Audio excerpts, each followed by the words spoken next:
అమరావతి భూములపై మరో భారీ ట్విస్ట్. వరల్డ్ బ్యాంకుకి రైతులు ఫిర్యాదు చేసేలా ప్రభుత్వం మరోసారి ఇరుకులో పడిందా? అమరావతి రాజకీయ నిర్మాణం ఆంధ్రప్రదేశ్ భవిష్యత్తును మార్చేస్తుందా, లేదంటే ప్రభుత్వం ఊహించని కొత్త వివాదంలో చిక్కుకుందా? ప్రపంచ బ్యాంకుకు నేరుగా రైతులు ఫిర్యాదు చేయడం, అందులో చేసిన ఆరోపణలు ఇప్పుడు ప్రభుత్వం కూడా సమాధానం చెప్పాల్సిన పరిస్థితులు తీసుకొచ్చాయి.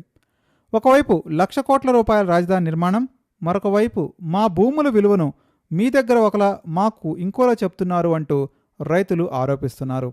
ఈ వ్యవహారం నిజంగా ఎంత సీరియస్? వరల్డ్ బ్యాంక్ ఎందుకు స్పందించింది?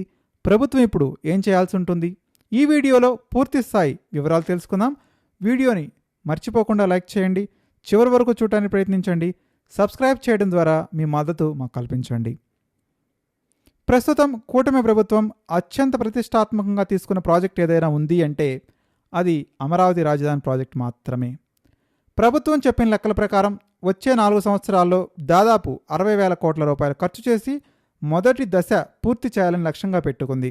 అయితే తర్వాత అంచనాలు చూస్తే మొత్తం ప్రాజెక్టు విలువ 1,00,000 కోట్ల రూపాయలకు చేరుకునే అవకాశం ఉందని అధికారులు చెప్తున్నారు. ఇప్పటికే 44,000 కోట్ల రూపాయల పనులకు టెండర్లు కూడా పిలిచారు. రోడ్లు, డ్రైనేజ్, సచివాలయం, హైకోర్టు, ప్రభుత్వ భవనాలు, అలాగే రెండో దశలో విమానాశ్రయం, రైల్వే స్టేషన్, ఇంకా అనేక మౌలిక వసతుల ప్రణాళికలు సిద్ధమవుతున్నాయి. ఇక్కడే అసలు ప్రశ్న మొదలవుతుంది. ఇంత భారీ ప్రాజెక్ట్ చేపట్టడానికి ఆంధ్రప్రదేశ్ ప్రభుత్వానికి సొంతంగా నిధులు లేవు. కేంద్ర ప్రభుత్వం కూడా మొత్తం నిధులు ఇవ్వలేనటువంటి పరిస్థితి. అందుకే ప్రపంచ బ్యాంక్, ఆసియన్ డెవలప్మెంట్ బ్యాంక్, ఇంకా ఇతర అంతర్జాతీయ ఆర్థిక సంస్థల నుంచి భారీ రుణాలు తీసుకోవాలని ప్రభుత్వం నిర్ణయించింది. ఈ రుణాలకు కేంద్ర ప్రభుత్వం అనుమతి కూడా ఇచ్చింది. అంటే రాజధాని భవిష్యత్ అభివృద్ధిని ఆధారంగా చూపిస్తూ ప్రభుత్వం విదేశీ సంస్థల నుంచి నిధులు సమీకరిస్తుంది. ఇక్కడే రైతులు ఒక కీలకమైన ఆరోపణ చేస్తున్నారు. వారి వాదన ఏంటంటే, ప్రపంచ బ్యాంకు దగ్గరికి వెళ్ళినప్పుడు ఈ భూముల విలువను ప్రభుత్వం చాలా ఎక్కువగా చూపుతుంది, కానీ అదే భూములకు రైతుల పరిహారం ఇచ్చేటప్పుడు మాత్రం చాలా తక్కువ విలువ ఇస్తుంది అని.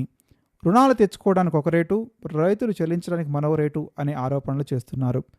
ఉండవల్లి ప్రాంత రైతులు నేరుగా వరల్డ్ బ్యాంకుకి ఫిర్యాదు చేసినట్టు సమాచారం.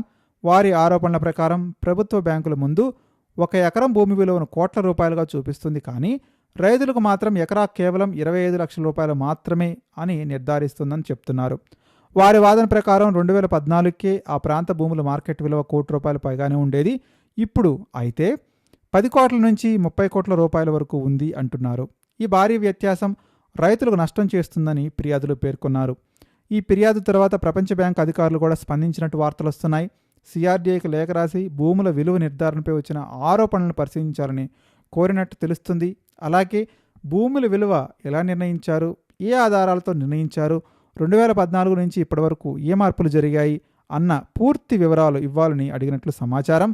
దీంతో స్థానిక రెవెన్యూ అధికారులు, సిఆర్డీఏ అధికారులు అన్ని వివరాలు సిద్ధం చేస్తున్నట్టు తెలుస్తుంది. ఇక్కడ రాజకీయాలను కాసేపు పక్కన పెడితే ఒక సాధారణ ప్రశ్న మాత్రం వస్తుంది. ఒకవేళ ప్రపంచ బ్యాంకు దగ్గర భూముల విలువను ఎక్కువగా చూపించి రుణాలు తెచ్చుకుంటే అదే భూములకు రైతులకు తక్కువ పరిహారం ఎలా ఇస్తారు? రైతులు లేవలెత్తుతున్న ప్రశ్న సబబే? ఇదే నిజం, లేదా అసలు విలువలు లెక్కల్లోనే అపార్థం జరిగిందా అనేది ప్రభుత్వం స్పష్టంగా చెప్పాల్సినటువంటి అవసరం ఉంది.